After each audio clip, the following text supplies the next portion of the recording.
humans. Hey, yes. I'm aware this is a very strange filming setup. I've been wanting to do this video for a while, okay? I finished my Astarion cosplay over a month ago. I really wanted to get this video out there. It's just been very difficult for me over these past couple weeks. It was either this or keep waiting and postponing the video even longer. I just decided we're gonna go ahead and do it. I am so happy that I finally got to do this cosplay. I've been obviously wanting to do it ever since I first played Baldurs Gate, which was February of this year. Beginning of June, I went to Fan Expo Dallas where I met Neil Newbon, the voice actor who plays Astarion. I have a lot of Baldurs Gate cosplays that I want to do and will be doing, but since I was specifically meeting Neil at that convention, I decided to start with my Astarion cosplay. Last time I did one of these videos, I was talking about making my Serpentious cosplay, which was the one that I made before Astarion. And my tactic that I had decided then was going head to toe, and I kind of like that. So I think anytime we do these videos, that's how we're just gonna go about it. So it did take me a while to find a wig that I wanted.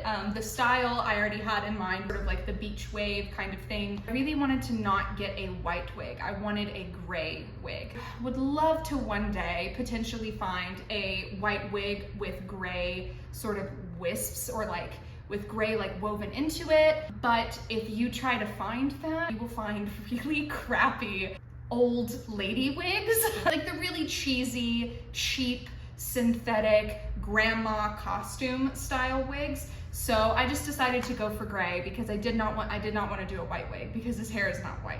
I already have a whole bunch of different sizes of fangs. I used really itty bitty teeny baby ones for Astarion because, spoiler, if you haven't played Baldurs Gate yet, which if you haven't, I don't know why you're watching this video, you're not supposed to know he's a vampire. So I did really subtle little baby vampire fangs.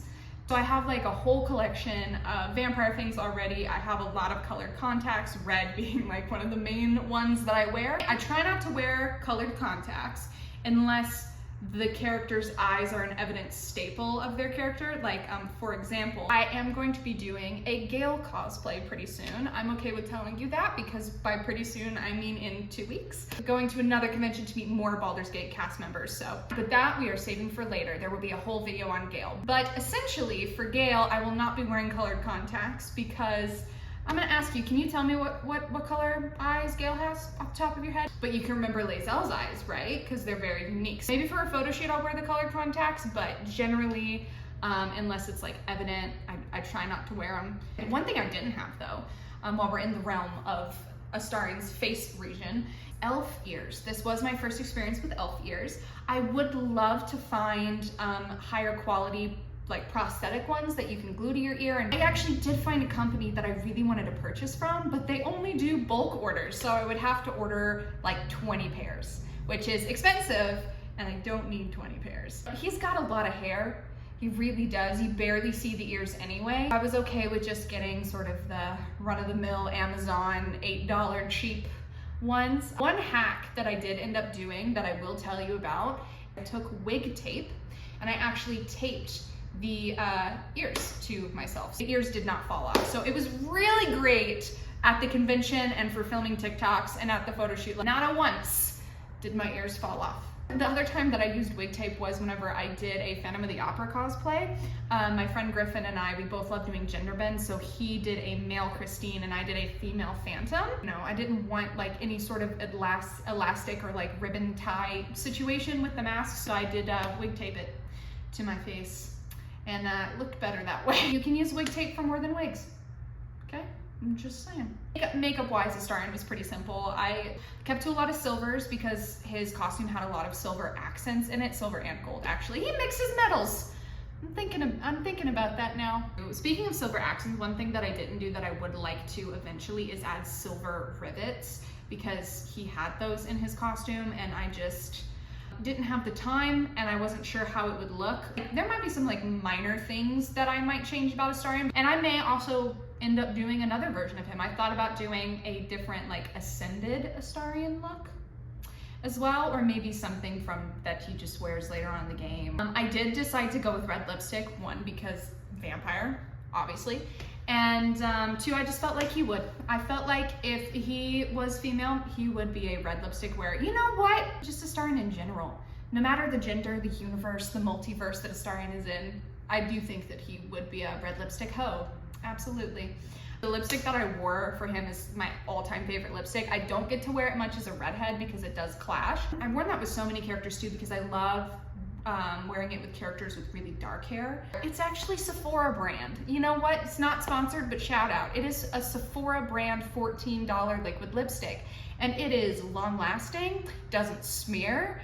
It's just such a nice color. The outfit itself is way less complicated than it looks, which is my favorite way to do cosplays. The base is like a white tank top, and I got this sort of, I don't even want to call it a blouse because it's literally just sleeves. I felt that it was very elegant and showy, which is so Astarion. It's just, when I saw those sleeves, I was like, that's Astarion. He would absolutely wear that. The very first thing that I decided was the overdress. I had a pattern for that. I knew exactly the look that I was going for, and therefore I knew it would be sleeveless, and so I was trying to figure out, do I add sleeves to it? Do I have the sleeves be in the undershirt? So when I found those, I was like, that is absolutely perfect. I'm obsessed with it, and I know I can multi-purpose it. I do have just a plain white tank top under it. I would like to find something different in the future. I don't exactly know what. The other decision that I made was to have a red waist corset. I had toyed around with, and I may still go with this later, I'd have to see what it would all look like, but I toyed around with doing like a full corset blouse. You would see the top underneath the dress, and because the top of the dress is red and it'd be a different red than the corset, I was like, I don't know how I feel about that. You can also too, as you can see in the pictures, see the corset peeking out from underneath the dress. And I'm not sure how I feel about that either. Definitely want to wear a corset with it, but I'm actually debating maybe I want to get a white one. It would completely eliminate the need for a tank top. That's kind of what I'm thinking might end up happening. The belt that I have really covers the line between the dress and the corset, so I felt like it was okay, but it's like one of those like minor things that I kind of want to tweak and play around with and see like how I want to do it and how I would like it better. Then blue leggings. The original Envisionment, which if I can find it, I'll do it, but he actually on his pants has this beautiful floral pattern.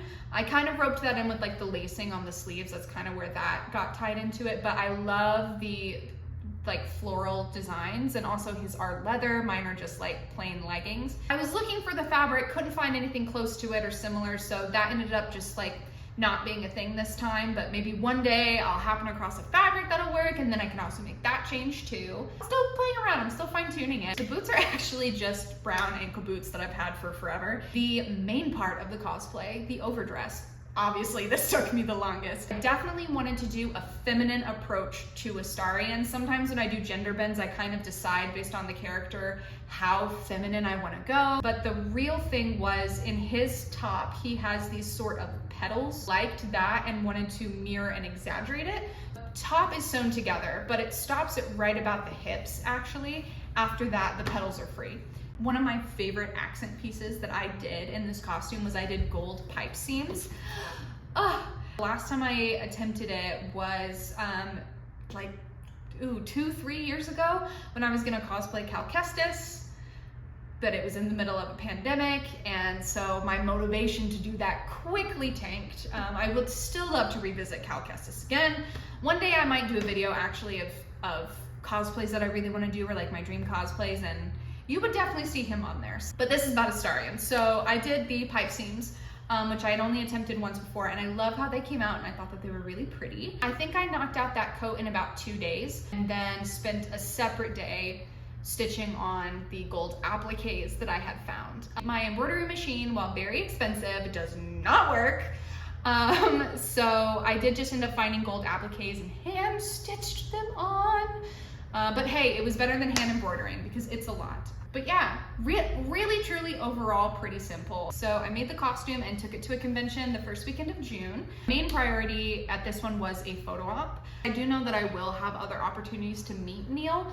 Thankfully, he's very involved in the fandom. I'm going to multiple conventions to meet other people, and I know that he will be there. So it was really an excuse for me to have a deadline to finish Astarion, not gonna lie. So in the future, I will be meeting Amelia the narrator, Sam who plays Karlak, Dev who plays Lae'zel, Jen who plays Shadowheart. Those are all people that I am meeting at different conventions, and guess who's gonna be at every single one of them?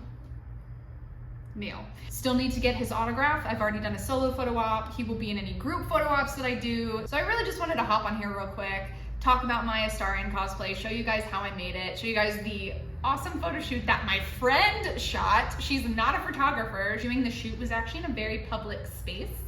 And so I wanted to go as quickly as possible from set to set. There were also people there taking photos for like their quinceañera, an engagement announcement, and here I am as a vampire with like cranberry juice in a wine glass and a fake dagger. Needless to say, it made me question my life choices. Over 100 photos were taken, but I think in total I got like 35 out of it. You know, like 35 shots that I would have kept and knew that I wanted to edit and post. So that's pretty good, especially for 45 minutes. We went fairly quickly. This is not gonna be the last time you hear me talk about Astarion, and definitely not gonna be the last time you guys hear me talk about Baldurs Gate. So just be prepared for that. I hope you enjoyed this, and I hope that this was informative or at least entertaining in some way. If you want to see more of my Astarion content, you can check out my Instagram for photos and my TikTok for videos. I guess that's really all that I have to say until the next Baldurs Gate related video. So thank you guys so much for watching, and I will see you in my next video.